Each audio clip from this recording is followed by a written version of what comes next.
Fala, meus irmãos! Amém. E aí, vamos começar? Amém. Vamos começar, não? Amém. Quais foram os pedidos que você colocou para Deus aí? Não precisa contar, não. Começa a refletir. O que você tem para pedir a Deus? Hoje eu trouxe para vocês uma reflexão de um estudo que eu estava fazendo sobre dificuldades que a gente passa. Quem tem dificuldade? Só eu? Todo mundo tem. Cada um tem dificuldade em uma área diferente, certo? Uns têm dificuldade com vícios, outros têm dificuldades com família, outros têm dificuldades com perdão, outros têm dificuldade de dinheiro. Acho que essa todos têm dificuldade. Xandão, senta no banquinho aqui, ó. Tá confortável aí? Tá bom. E ao mesmo tempo que eu estava refletindo sobre dificuldades, eu estava refletindo sobre como Deus é habilidoso e poderoso para transformar dificuldades em bênçãos. É ou não é verdade? Amém. Como teríamos milagres se não tivéssemos dificuldades? Se a doença não existisse, o milagre da cura também não existiria. É ou não é verdade? Se não existissem pessoas nos vícios, não existiriam pessoas transformadas pelo poder do Evangelho. Verdade ou mentira? Se não houvesse o pecado no mundo, não haveria o perdão de Deus. É ou não é verdade? Exatamente. Se nós dizemos que estamos na luz, é porque existem as trevas.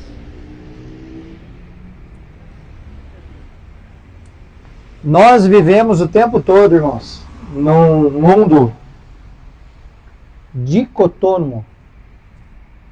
A dicotomia de Deus, a dicotomia desse mundo, ela é algo que foi permitido por Deus.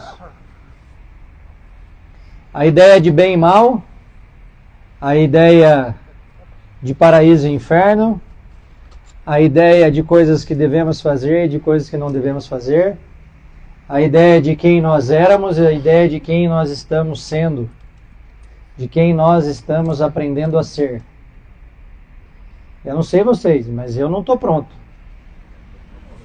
Então tem um monte de coisa na minha vida que eu já abandonei, porque eu conheci a verdade do Evangelho.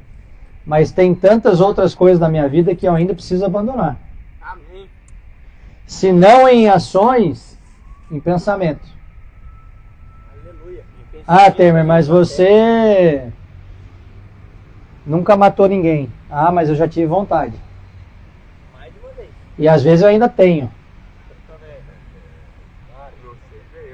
Hã? É verdade. É verdade.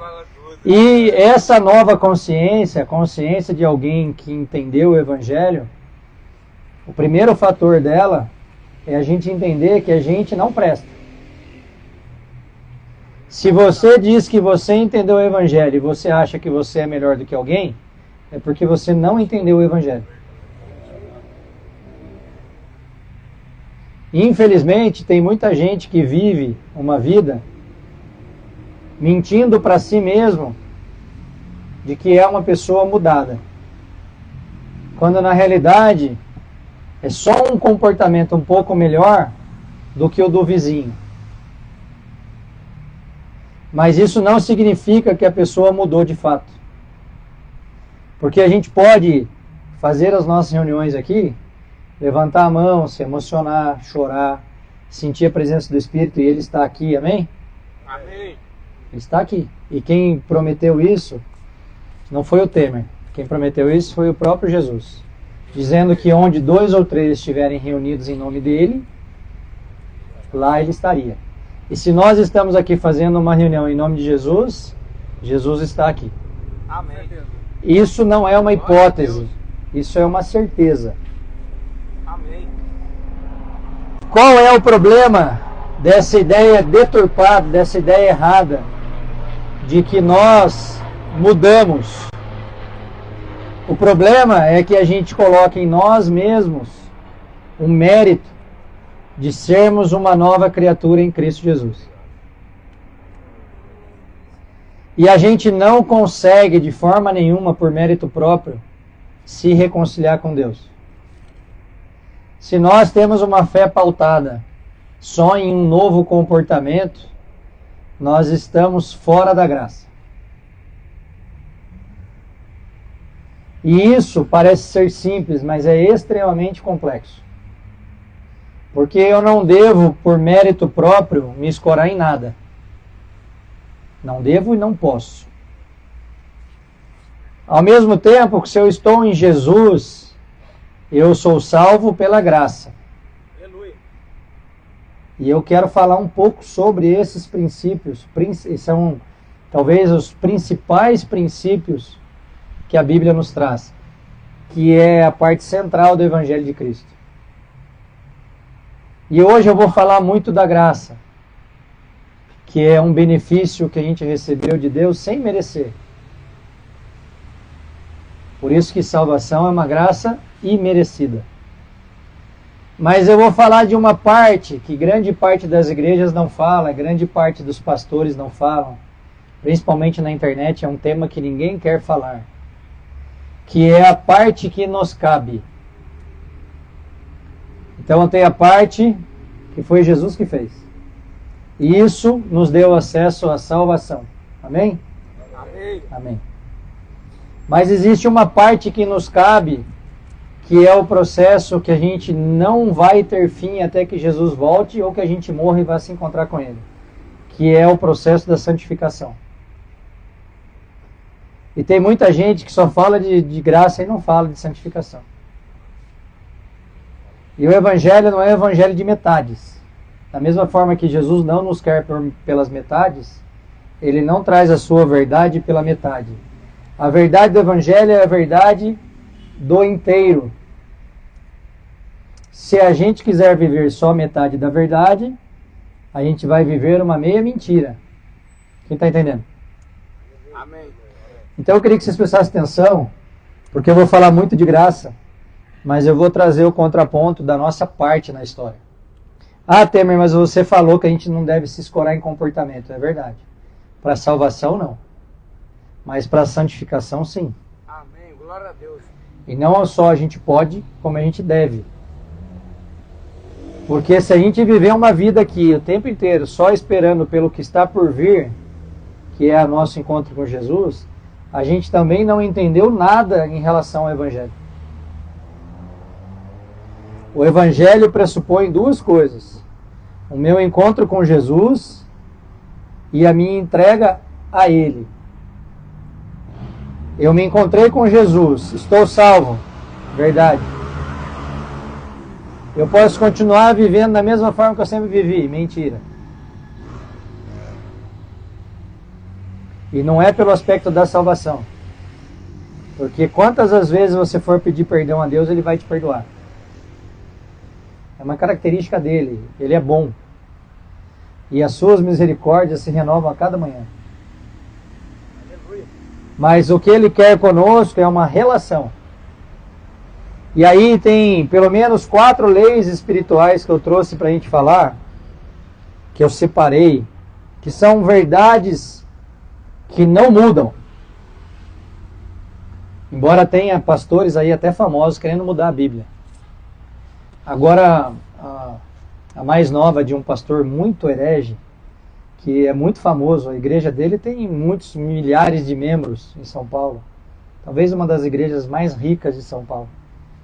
Ele diz que nós, cristãos, protestantes, que significa aqueles que não são católicos, os evangélicos, criaram o Papa de papel, que a Bíblia seria o nosso Papa de papel. Você viu isso, Dani? É de René. A escória Lamentável. E um homem, eu falo como alguém que frequentou a igreja dele em São Paulo. Ele era uma mente brilhante. E em algum momento esse cara endoidou. Infelizmente.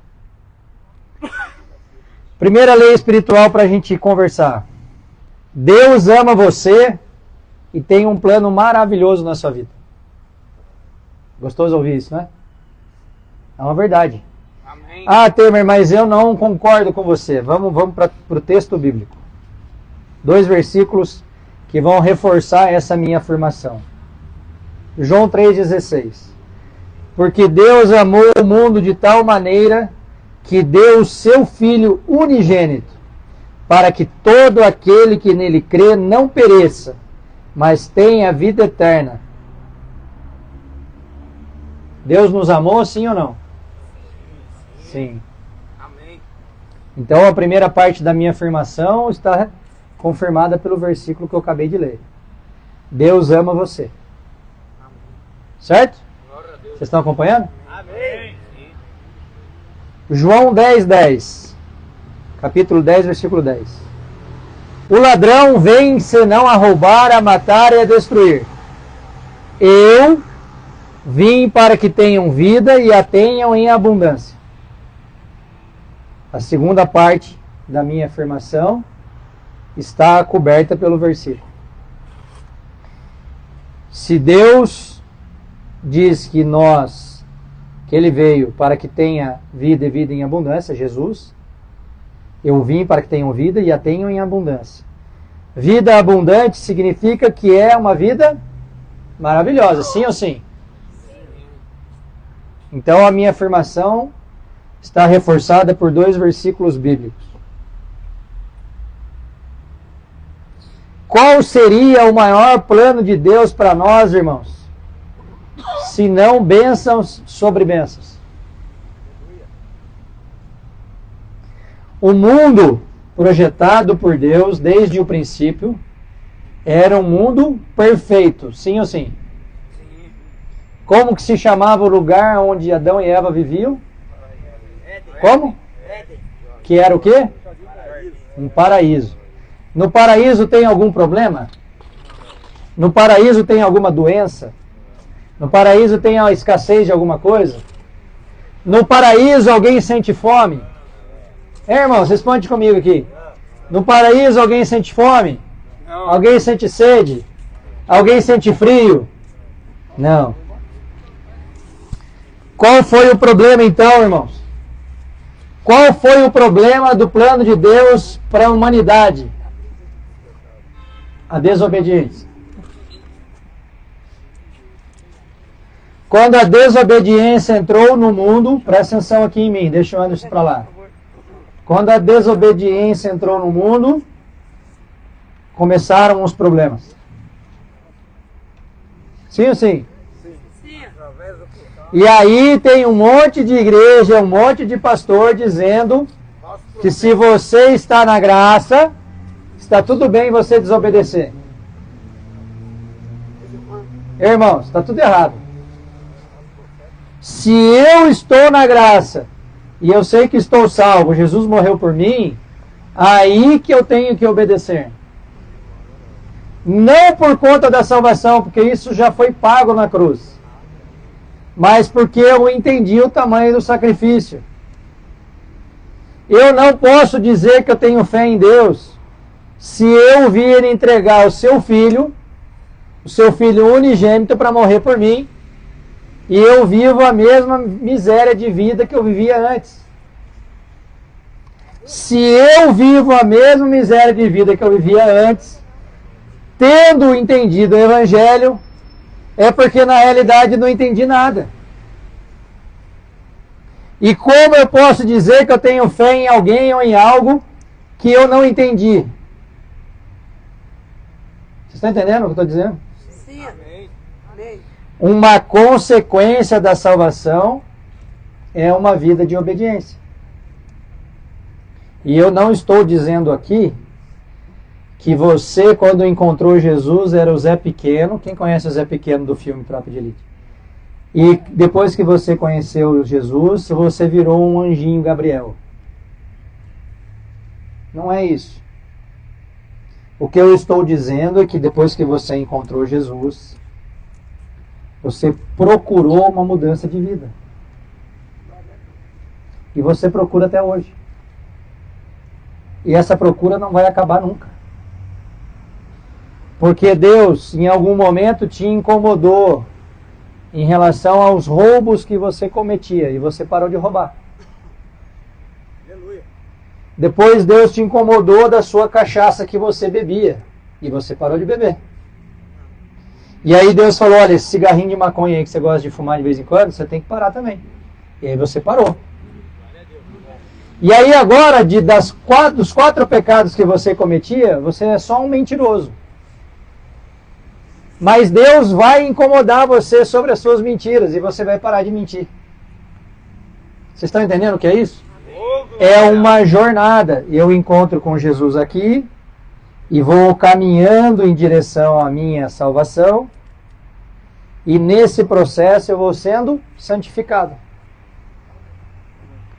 Mas isso depende de um fator importante.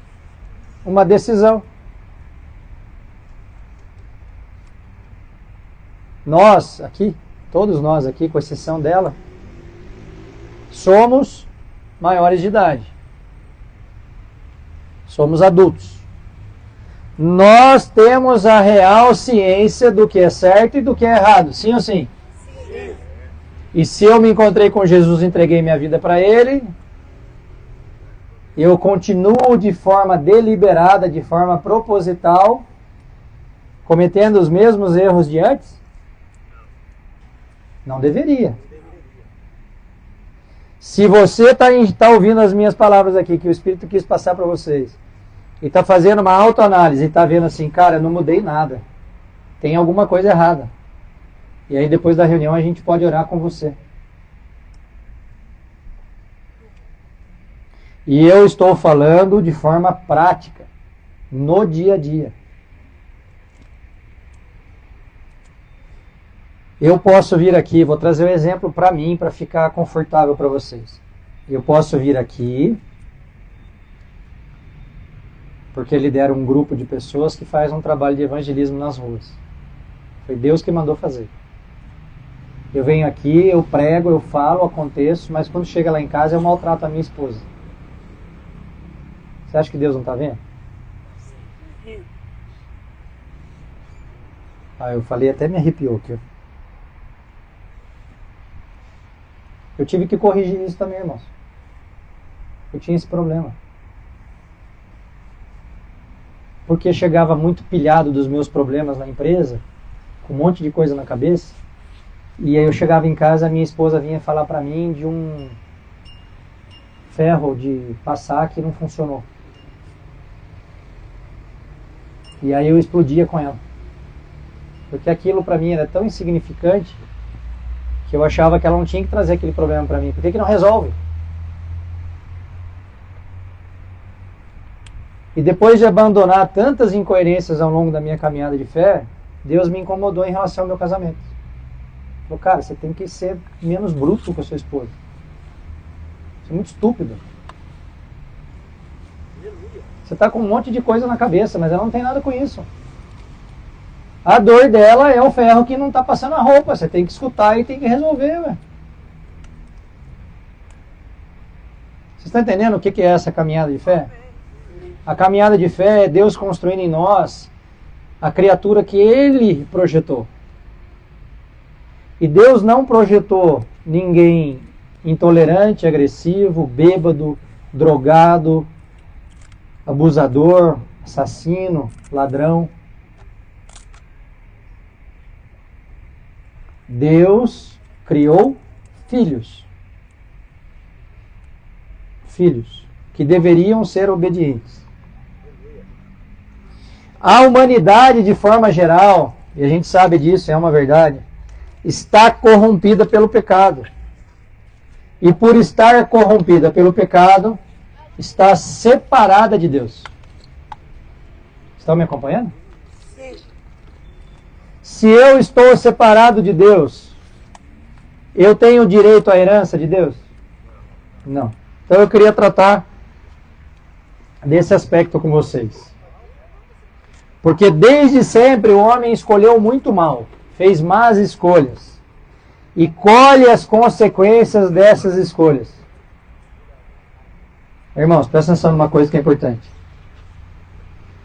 Como cristãos, quem se considera cristão? O que é ser cristão? Alguém sabe? É ser um pequeno Cristo.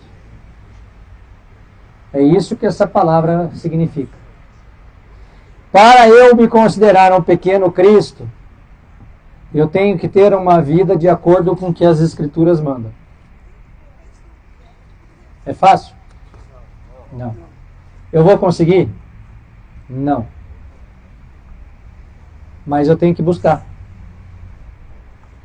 Então, o que Deus olha para nós não é se eu estou 100%, mas é se eu estou 1% melhor que ontem. Você está entendendo isso?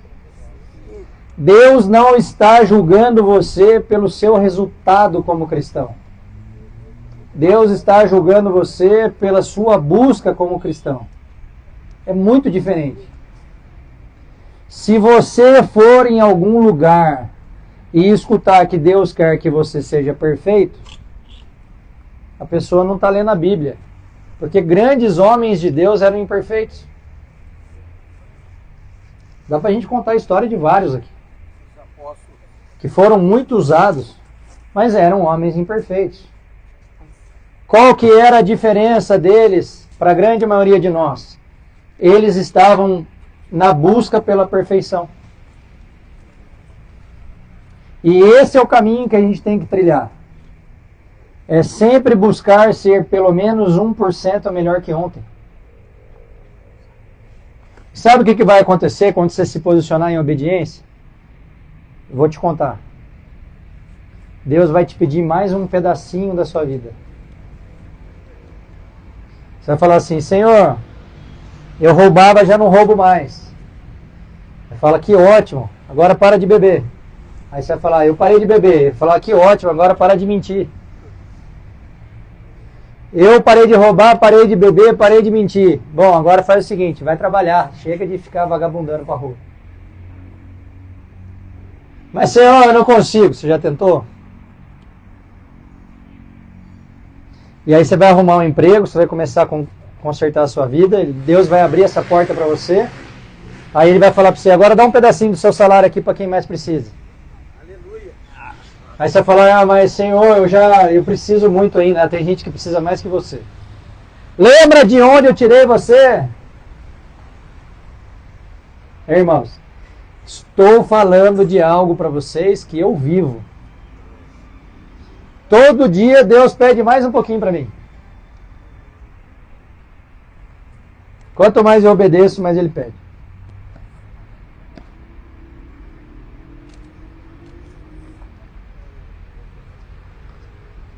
A nossa salvação, como eu já falei, é gratuita. Olha o que diz em Romanos, capítulo 3, versículo 23. Vou ler o 24 também. Porque todos pecaram e destituídos estão da glória de Deus. Todos nós, sem Jesus, estamos fora da glória de Deus. Sendo justificados gratuitamente pela graça. Por quem? Pela redenção que há em Cristo Jesus. Então, para eu estar salvo, para eu ser salvo, eu necessito estar em Jesus. Porque é pela filiação a Jesus que eu tenho direito à herança. E qual é a herança? Vida eterna. Quem está entendendo? Amém. Qual que é a diferença, então, de uma pessoa salva e de uma pessoa que está no pecado? É o resultado dela. Ah, Temer, mas você acabou de falar que a pessoa pode pecar e continuar salva. É verdade. Reconheceu o erro. É verdade que pode. O que você não pode é buscar o pecado. Porque eu posso não ter roubado alguém, eu posso não ter matado alguém, Mas só de eu pensar em fazer essas coisas, eu já pequei. Você está entendendo isso? Amém. Então, eu obedeço e estou salvo. Eu aceitei Jesus e estou salvo. E eu tenho acesso à salvação pelo sangue derramado. Mas e se eu estou no pecado? Olha o que Romanos 6:23 diz. O salário do pecado é a morte. Mas o dom gratuito de Deus é a vida eterna. Por Jesus Cristo nosso Senhor. Irmãos, precisamos entender uma coisa. Falo muito sobre isso aqui, mas eu quero reforçar. Nós temos direito a fazer uma escolha. Temer, eu escolhi que eu não quero mais nada desse negócio de evangelho, não, eu vou tomar minha cachaça mesmo, eu vou viver louco pra rua o dia inteiro e que se dane. Eu tenho uma má notícia para você. Na melhor das hipóteses, esse seu prazer aí vai durar 90 anos, se é que vai viver com 90 anos, porque nem fígado tem mais. E depois, irmão? Você vai para onde? Você está disposto a passar a eternidade ardendo no lago de fogo e enxofre? Hein? Onde os espíritos dizem que tem saudade da morte? Irmão, você está entendendo o que é isso aí?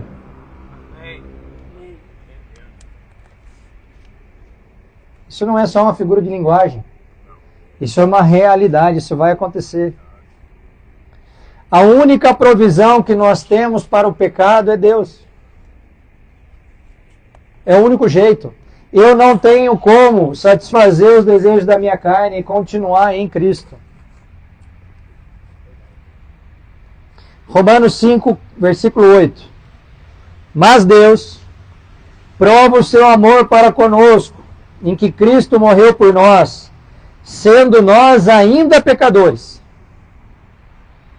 Logo muito mais agora, tendo sido justificados pelo seu sangue, seremos por ele salvos da ira. E vocês acreditam nessa papagaiada que alguns maus pastores falam, que Deus é amor. Deixa eu contar para você uma verdade. Deus é amor, mas Deus também é justiça. E não sou eu que estou dizendo, o versículo 9 diz aqui, ó, será salvo da ira. Ira de quem, irmãos? De Deus. Ele foi embora como cordeiro, mas vai voltar como um leão. Aleluia. Você quer guerrear ao lado dele ou contra ele? A favor. Essa é a pergunta, irmão. A favor. Porque ele vai sujar as vestes dele de sangue.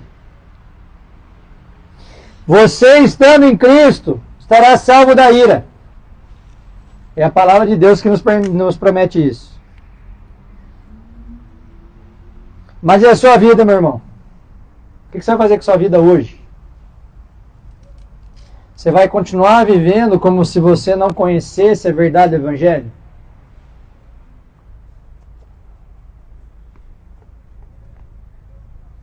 Você pode conhecer absolutamente tudo da Bíblia. Se você não viver uma vida ao lado de Jesus, não faz o menor sentido. Você vai ser só uma pessoa inteligente, conhecendo versículos e podendo discutir com algum outro bobo que quer dizer que sabe mais do que você.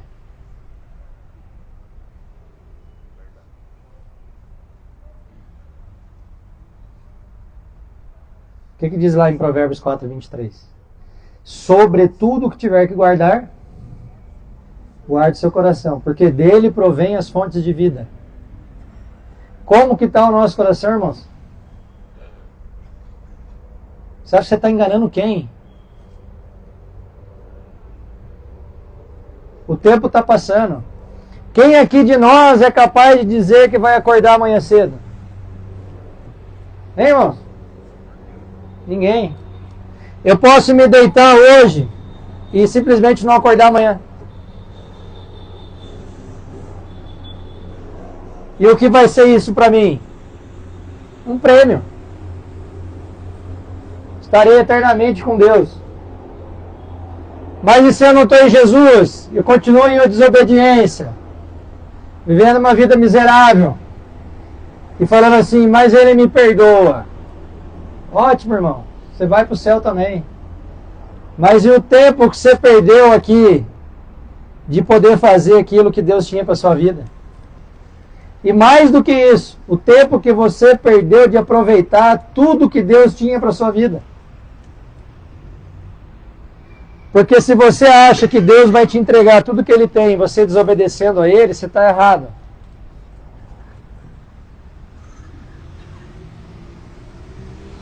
Não seja um filho pródigo.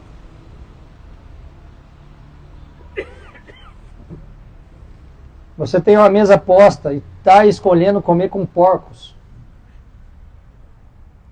Isso é uma insanidade muito grande. 1 Coríntios capítulo 15, versículo 3. Porque primeiramente vos entreguei o que também recebi, que Cristo morreu por nossos pecados, segundo as Escrituras, e que foi sepultado e que ressuscitou ao terceiro dia, segundo as Escrituras. Sabe o que é engraçado desse texto aqui? Muita gente questiona a ressurreição de Jesus. Aquelas pessoas que não têm fé nele. Mas a ressurreição de Jesus tem registros históricos. Não é só um registro na Bíblia. Se a gente for para Israel, muitas das passagens que a gente tem na Bíblia, a gente vai ver as edificações lá. Não é uma historinha de quadrinhos, de ficção.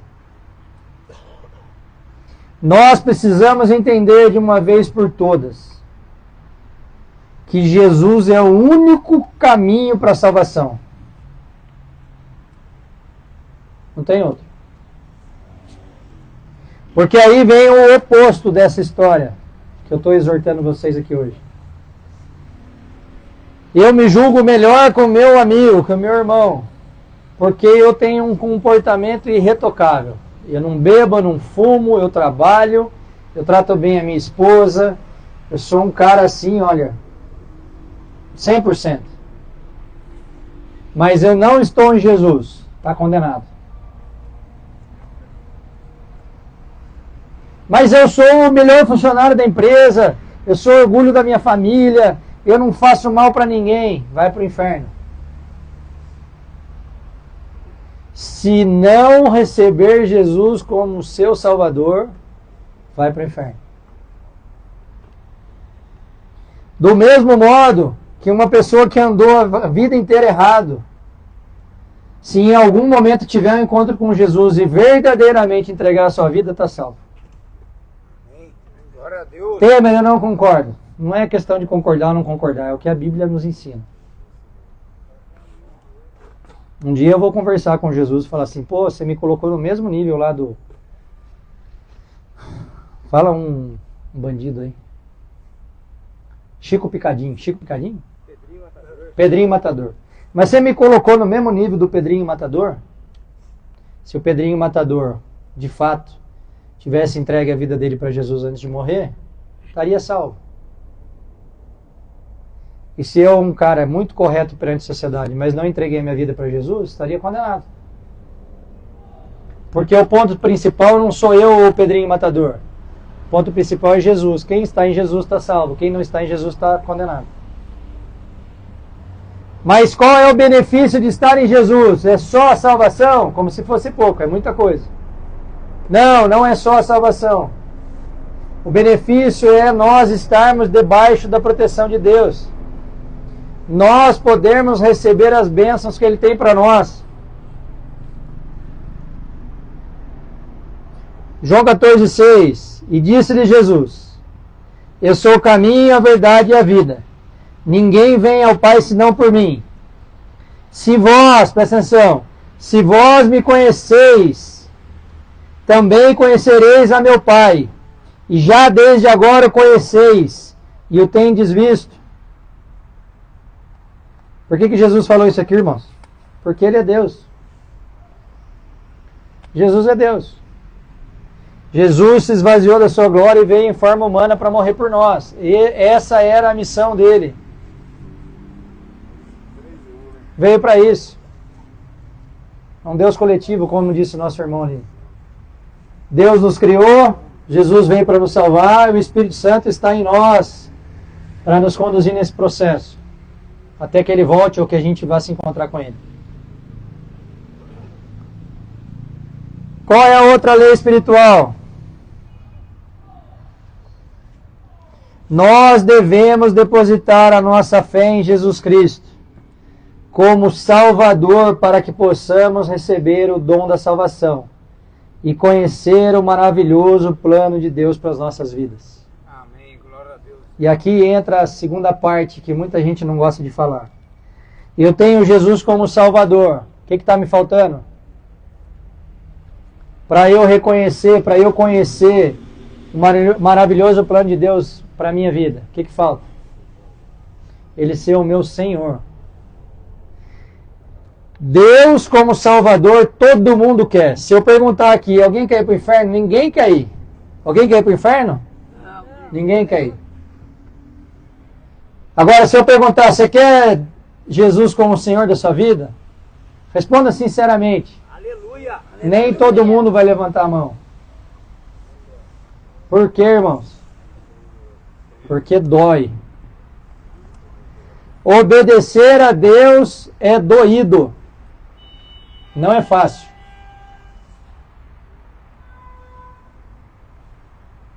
Hoje foi um dia de tantos problemas para mim, tantos problemas, mas tantos problemas, que quando eu estava indo para minha casa pegar a Kombi para vir para cá, eu pensei assim, hoje eu não vou.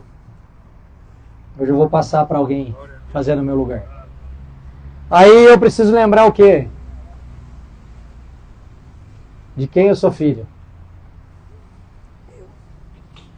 Se eu obedecer a voz do meu coração muitas vezes, eu não vou obedecer a Deus. Por isso que a palavra de Deus manda a gente guardar o coração, porque o nosso coração é enganoso. Você está entendendo isso? João capítulo 1, versículo 12, presta atenção, vou ler até o 13. Mas a todos quantos o receberam, deu-lhes o poder de serem feitos filhos de Deus, aos que creem no seu nome. Como eu faço para ser filho de Deus, irmãos? Hã? Acabei de ler. Crer no nome de Jesus. Os quais não nasceram do sangue, nem da vontade da carne, nem da vontade do homem, mas de Deus. Isso aqui era para dar um triplo mortal carpado para trás. Deixa eu contar para você. Você só está aqui porque Deus quis. Aleluia. Você está entendendo isso? Glória a Deus. Vocês vieram aqui hoje com um propósito. Amém. Você pode ter sido motivado por qualquer motivo que seja. Tem gente que veio aqui só para pegar a marmita no final. Mas sabe qual é o problema? Quando você senta aí, o Espírito fala com você. Amém. Glória a Deus. E a gente sabe pela própria palavra de Deus que onde essa semente do Evangelho é plantada, dá fruto. Uns demoram um pouco mais, outros um pouco menos. Alguns rejeitam essa verdade. E aí deixa eu dar uma outra notícia para você. Esse pecado de rejeitar a verdade é imperdoável diante de Deus. Imperdoável. Uma coisa que Deus não perdoa é alguém que conhece a verdade e rejeita ela. Atos dos Apóstolos, capítulo 16, versículo 31. E eles disseram: crê no Senhor Jesus Cristo e serás salvo, tu e a tua casa. Sabe por que tu e a tua casa? Sabe não? Porque quem recebe o Evangelho e entende o Evangelho verdadeiramente, transborda o Evangelho para quem está próximo. Está entendendo isso? Quem tem filho pequeno aí? Sabe qual é uma conversa do meu filho cotidiana comigo? Ele sempre fala sobre o que a gente vem fazer aqui na praça. Eu falo assim: pai, você já escreveu a palavra de amanhã? Pai, você já colocou a caixa para carregar? Meu filho tem 11 anos. E aí de vez em quando eu pego o meu celular e tem um vídeo dele ou da minha filha. Minha filha tem 4 anos. Fazendo vídeo igual eu faço pro Instagram. Tentando fazer. Sabe o que é isso, irmãos? É o transbordo do Evangelho. É os meus filhos entendendo o que Deus faz na minha vida e por consequência vai fazer na deles. Quando os meus filhos veem eu firme no caminho da fé, eles entendem o caminho que eles têm que seguir. Então, quando você recebe a verdade do Evangelho e você procura viver essa verdade que você entendeu, a sua casa nunca mais vai ser a mesma. Você pode até achar: meu marido não é convertido, minha filha não quer saber de Deus. Você pode achar o que você quiser. Em algum momento o Espírito Santo vai falar com eles. E o contrário também é verdadeiro.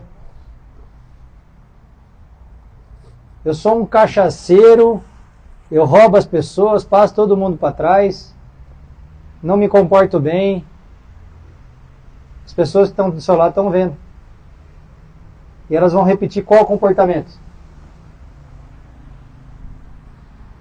Adianta eu falar para minha filha que ela tem que fazer um bom casamento se ela vê eu gritando com a mãe dela?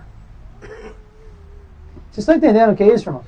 Sim. Uma vida com Cristo, uma vida com o Evangelho que transforma, não é uma transformação para garantir que eu vou para um bom lugar somente.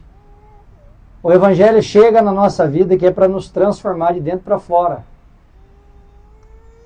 Pode ser até que essa transformação exterior seja a última a acontecer.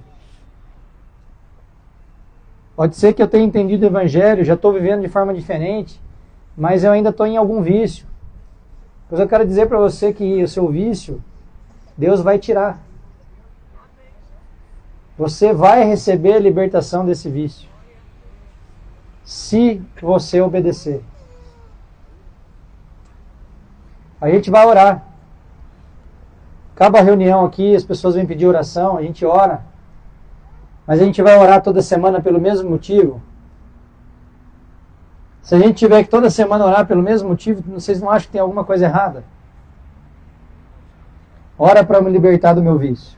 Semana seguinte, ora para me libertar do meu vício. Na outra semana, 1 ano depois, ora para me libertar do meu vício. Ei, peraí, gente. Você está precisando de libertação ou está precisando de vergonha na cara? Vocês estão entendendo o que é isso?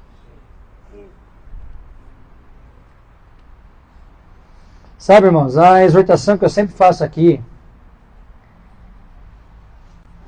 não é sobre salvação somente. Garantir que vocês vivam em Jesus para ter acesso à salvação. Mas é sobre viver o Evangelho. E viver o Evangelho significa viver em novidade de vida. É isso que significa a palavra Evangelho. Novidade de vida. Se nós entendemos a verdade, entendemos o Evangelho, o que a gente tem que fazer, irmãos? Um de cada vez. O que nós temos que fazer? Cumprir a palavra. Viver em novidade de vida. Se eu entendi a palavra, eu faço o quê? Vivo em novidade de vida. Eu entendi, estou salvo, vou continuar pecando. E aí você vai continuar pedindo perdão e Deus vai continuar perdoando. E você vai viver mergulhado no chiqueiro, sendo que você pode sentar numa mesa limpa, com comida posta, e viver em novidade de vida. E ter todas as bênçãos de Deus sobre a sua vida. Efésios capítulo 2, versículo 8, presta atenção. Porque pela graça sois salvos, por meio do quê? Da fé. E isto não vem de vós, é dom de Deus. Não vem de obras para que ninguém se glorie. De novo, a gente volta para Jesus. É tudo mérito da fé em Jesus. Mas aí vem o versículo 10. Olha o tapa na nossa cara. Presta atenção, irmãos. Porque somos feitura sua. Feitura de quem? De Deus. Criados em Cristo Jesus para as boas obras, as quais Deus preparou para que andássemos nelas. Irmãos, como eu vou ter boas obras na minha vida se eu não me consertei primeiro? Vocês estão entendendo alguma coisa ou não? A ordem das coisas é o seguinte, olha, presta atenção. Eu ouvi a palavra. Eu tive fé. Eu aceitei Jesus. Eu transformei Ele em Senhor da minha vida. E agora eu faço boas obras. Quem está entendendo? Amém. Eu vou começar tudo de novo, olha.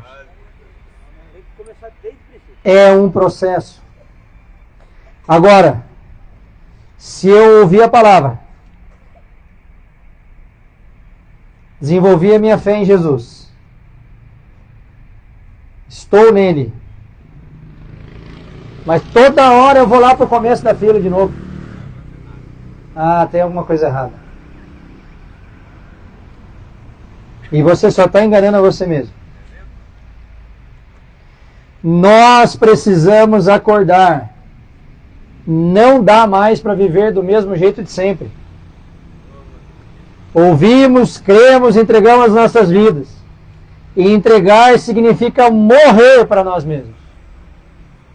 E vivermos para quem, irmãos? Para Jesus. Eu morro para mim mesmo, para as minhas vontades, para os meus desejos, para as minhas inclinações pecaminosas. E passo a viver para Cristo, em obediência. Esse é o processo. E aí amanhã você vai poder sair da situação que você se encontra hoje e dar testemunho para pessoas que estão passando pelo que você passou. Esse é o projeto de Deus na sua vida. Eu falo algo que eu acredito muito. Isso não é bíblico, mas é algo que eu acredito. O nosso ministério pessoal tem íntima relação com a nossa dor. Hoje eu tive a oportunidade de conversar com o pastor Marco Aurélio, lá da IBG, no nosso podcast. E ele é um cara que teve um encontro com Jesus no momento de separação da esposa. E o ministério dele hoje é conhecido na cidade inteira como um ministério de casais. Olha que loucura que é isso. Deus pegou um casamento quebrado, restaurou e levantou essas duas pessoas para restaurar outros casamentos. E é assim que Deus faz.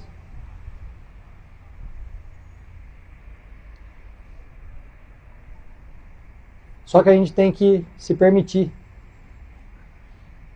E à medida que eu obedeço, Deus faz.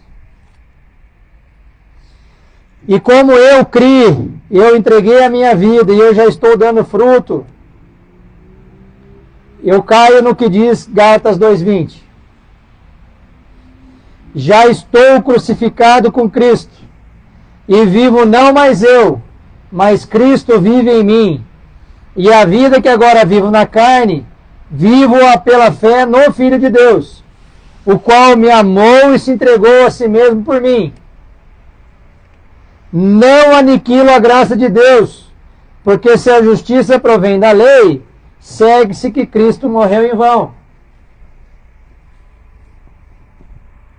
Qual é o perigo aqui, irmãos? Muita gente pega esse versículo 21 e fala que a salvação não vem pela lei. E é verdade, está escrito. E aí ele acha que essa verdade que está escrita na Bíblia é uma licença para pecar. Mas deixa eu contar para você. Eu oro para que o Espírito Santo acuse você todos os momentos que você for fazer algo que Deus não se agrada. Você pode falar amém? Amém. Que o Espírito Santo acuse você todos os momentos que você for fazer algo que ele não se agrada. Eu vou repetir. Que o Espírito Santo acuse você todas as vezes que você for fazer algo que ele não se agrada. Amém. Você quer repetir comigo? Que o Espírito Santo me acuse todas as vezes que eu pecar. Amém. Glória a Deus. Porque esse é o processo. Uma pessoa que entendeu a verdade do Evangelho, uma pessoa que entregou a vida para Jesus, não tem mais o direito de pecar gostoso. Todas as vezes que você pecar, você vai ficar se sentindo mal. E se isso não acontecer,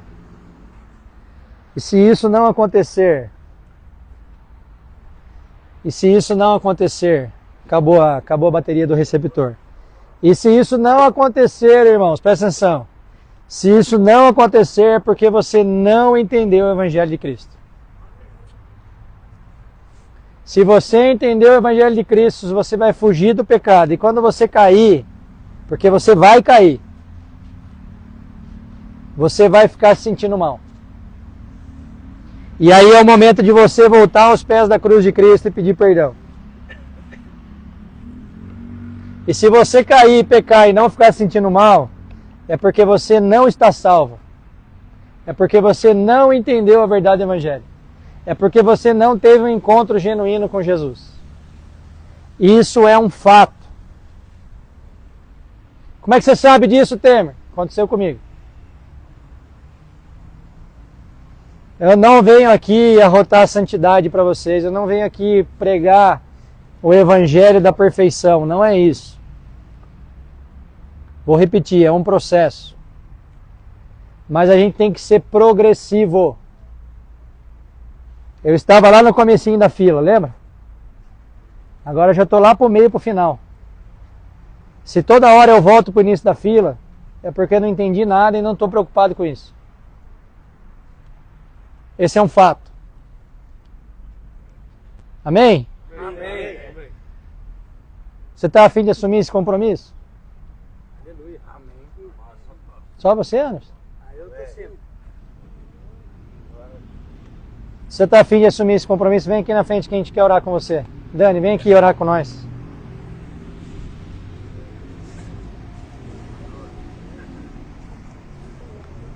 Mais alguém?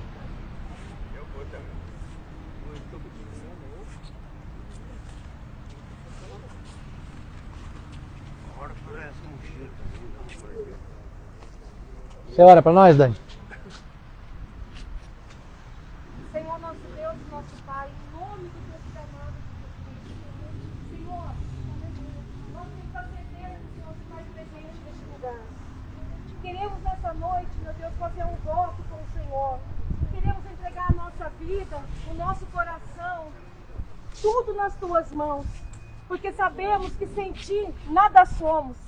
Não podemos mudar, Senhor, por nós mesmos.